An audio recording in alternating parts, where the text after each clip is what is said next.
All right, so I'm at Wind Cave National Park Campground, and I met up with Super Wheelie Overland over there. And he's currently overlanding for 5 weeks from North Carolina, going as far as Glacier National Park. So he sleeps in his TJ. He's got his channels, check him out. Yeah, he's got his bed in there. You can go in my bedroom. There you go. Alright. So there's his driver's compartment, his bed. He hasn't made that yet. And then he's got all these shoe bags that he keeps everything organized in around the box that he has that he can access from the back. And then what's in here? Oh, that's all my clothes. And then a few other. Got more space down there. Yeah, there's some video gear. And then the bag, toiletry, and other stuff behind. So he obviously took out the front seat, so he can only ride by himself. He doesn't have anything up top except for his Max Tracks. It's the only thing he keeps up top. And my awning. Oh yeah, and then he does have an awning that he built himself that he can set up. And in the back, he built himself a plywood storage box and container. He's got some videos on a bunch of things that he did to make things easier for the TJ, including how to make a awning out of his back flap here. So you can check out that and get some tips if you've got a TJ or even a JK and trying to figure out how to get more space out of it. So here's his... That's food storage here. So I keep all my food.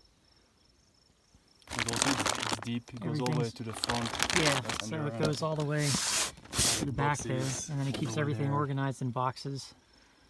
Even turning them upside down and right side up on each side to make more space. They fit perfectly there. Awesome, so he's got extra gas back here, he's got his shower. He's got, he did a video on these, it's actually not just a seat, but he uses those to level his vehicle. Oh, the board, yeah. Yeah, the boards. And this isn't a roll bar, this is a just a tubular structure that he put around the Jeep so that he could put things like his awning and things like that on. So like a roof rack kind of? Yeah, there you go. And so it's, what year is this? 97. So, first 97, and he's been doing this for years. This guy is actually the guy that got me into, one, getting my Jeep, and two, into overlanding. I wouldn't even be on my trip if it wasn't for this guy right here. Yeah. So, but yeah, it's a pretty nice setup. Like I said, he's out for 5 weeks. You've only been out, what, a week now? You got yeah, just a week. Yeah. Okay. Today is what, Friday? Yeah, we left last Friday. So 4 more weeks. Yeah, so check out his channel. He's got a lot of good ideas and things that he does to save space. It's like I said, living 5 weeks inside of a TJ. Yeah. And he does it well. I mean, he's very comfortable and always surprised how much gear, all the gear that I have fit in this. I'm always amazed, especially when I take everything out and everything is on the floor. It's just, and he's still got room. That's what kills me. I mean, this is like this space right here. He's still got room in it, and he's got room in other places. But he has everything he needs, and yeah, I find like like space little. Yeah, he's got stuff even tucked on the sides. On the other side too. I have like some zip ties and my well, yeah, the compressor is on the back, but it's out of. Oh yeah, he has a onboard air compressor as well, and a Class 8 truck horn for scaring people and bears. And I'm not gonna blow it here. I don't think people would like that. But yeah, he's got some pretty interesting things in this. Awesome setup. So. Thanks. And then over here, we just got done eating breakfast. Is Crystal, who was with him for a week. They just got off the Trans-American Trail, and she's going to break away. And she's got her trailer. And what year is your JK? It's 07. 07. Year, yeah. Okay. It's got the minivan engine in it. It does great though. So this is, how long have you had the trailer now? Almost a year. I did take this stuff down, but these are my curtains. All right.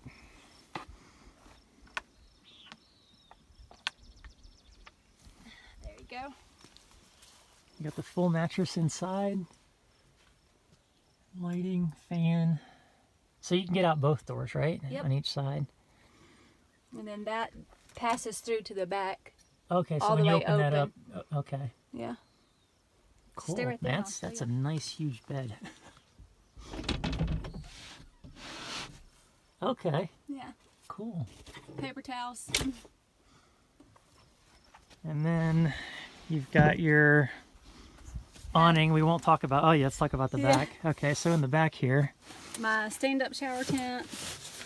And then this is a front runner table that I use. Like Okay, so it stainless just steel tucks table. in there, just turn it upside down, and then you Yeah. can just take it out. Okay. Well, it used to be up here, but this has fallen off since my adventure started on this side. Oh, so now okay. it is All sitting right. in the bottom, which it might be safer there. Yeah, so it might actually, stay there, yeah. that tucks in there and really nice. And then on this side, we've got the awning, which, yeah, she's had a few trouble times with that. And then the fridge. And she's got the Dometic fridge, some of her cooking utensils back there. I have some little cubby holes, utensils, tin foil, sort of stuff like that. Okay. Yep. Cool. And then she's got her roto packs with extra gas. She's got, was that 10-gallon 10 gallons. water tank in the back, Mm-hmm. and then the aluminum diamond plate and trash shrew. And then in the back she's got a toilet, which is pretty nice to have, I would imagine. Mm-hmm. And then I see her Viairs tucked back there as well, and just other containers for shower and stuff. Those two over there are, that's basically snack container and like quick lunch break items. And then that's mainly food items on the Okay. other side. Cool. Then she's got her Max Tracks tucked on the side along with another roto pack. Fits perfectly. So on you've there. been out, what, a week now with Manny, and you're going to be out how much longer? Altogether? Altogether, 5 weeks. 5 weeks, Yeah. okay. You got plenty of space. Oh, That's, yeah, I I have a noticed lot that. of You space. got a lot of space that you haven't used, which is great. I try to pack bare minimum stuff, so. So that's awesome. So, and then who built This this? helps. Cross Country Teardrops in North Carolina made the trailer. Yeah, and then she's got a bunch of like her tools and things like that in the back there. So very cool. So yeah, I met up with Crystal and Manny last night, and they're gonna go to Mount Rushmore. I'm gonna head to a secluded area to work on my Jeep. I've got a couple of things that I need to do, and go from there. But this was our setup last night. That was the first time I actually got to see look inside Crystal's Teardrop trailer. Kind of envious of the bed. That's it from Wind Cave National Park.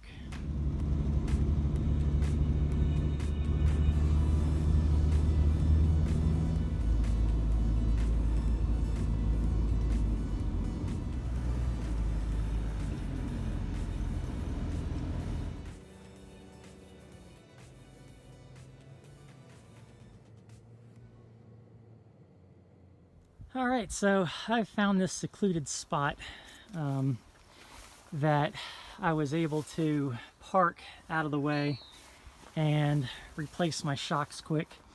So yesterday afternoon in Nebraska, I actually fixed the rear one that was missing.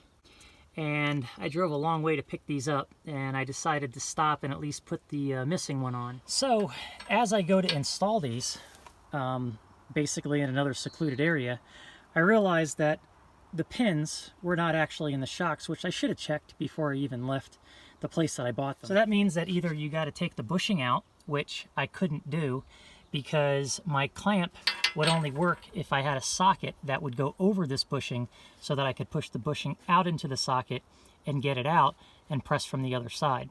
I could have tried to get in there with a screwdriver, but I didn't really want to try to damage the bushing.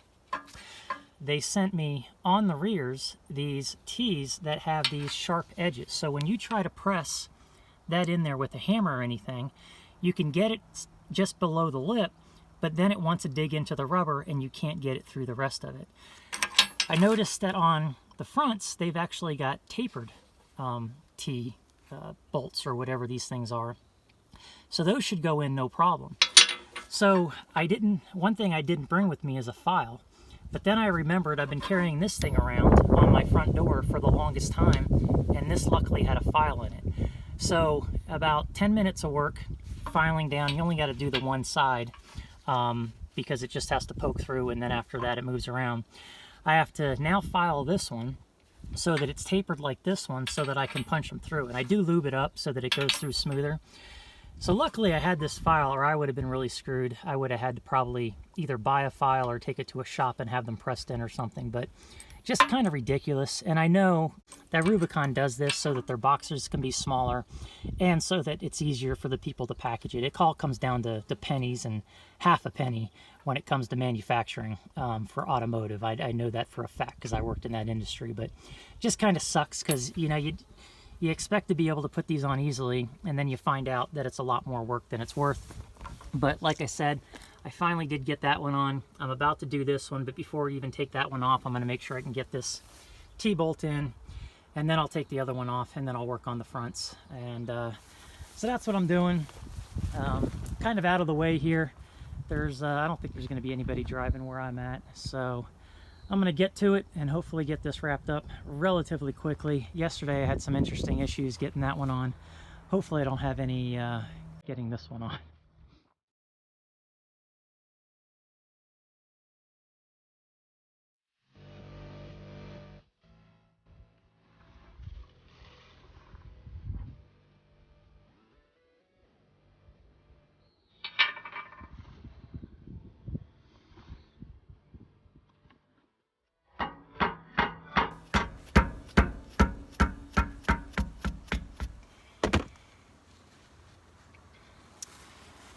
And there it is after a little bit of trouble. And then it spins freely in there, but what a pain. So that's the right shock out. Now the left shock, when I took it out, it wouldn't extend on its own. This one is still, after 3 years, this is just a regular rough country one that came with my lift kit. This thing is bouncing back as it should, and it's almost as hard to push down as the new monotube Rubicon Express one. So this one actually held up really well. Like I said, the one I took out of the left, that one there I could compress and it wouldn't want to bounce back. But this one here, I could have kept on. But if I'm going to replace one, I'm going to replace all four. Alright, so that shock is installed. That one's installed. Now I got to work on the fronts. And hopefully it goes as well as this one did on the right rear. So since I'm changing the front shocks and everything else, I don't have to lift this thing. I'm going ahead and doing an oil change. So I've got it draining underneath there. I've got my drain bucket, and then something that might be a tip to some people. So for the oil filter, what I do is I take a plastic bag that doesn't have a hole in it, obviously. This one actually has towels left over from last night and this morning. And I've got them in there, and what I do is I wrap it around the entire housing, and then I unscrew it, and then all the oil goes into the towels in the bag. It's completely wrapped around the housing, so any oil is going to stay in the bag, theoretically. And technically, if it's done right, you don't have a single drip below the housing onto anything. So I'm going to go ahead and give this another shot. I've done this before and it worked. So I'm going to do it here again. I've got the tarp underneath. So I've already got the other one ready to go, and it's already got oil on the seal. I've already loosened this. So hopefully this goes as planned. So there goes all the oil. This comes out. Oh, the seal almost came off.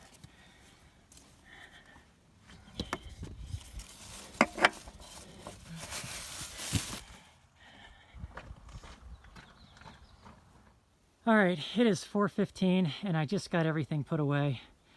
I put the last 3 shocks on, and to be honest, all 3 of them were pretty decent for being 3 years old. The front ones even were pushing back quite a bit. It's done now, and since I was doing other things, I got the oil changed. I also replaced the front brake pads While I had the wheels off, I went ahead and greased everything underneath that I could get to anyway. This was a great spot. Nobody came by at all.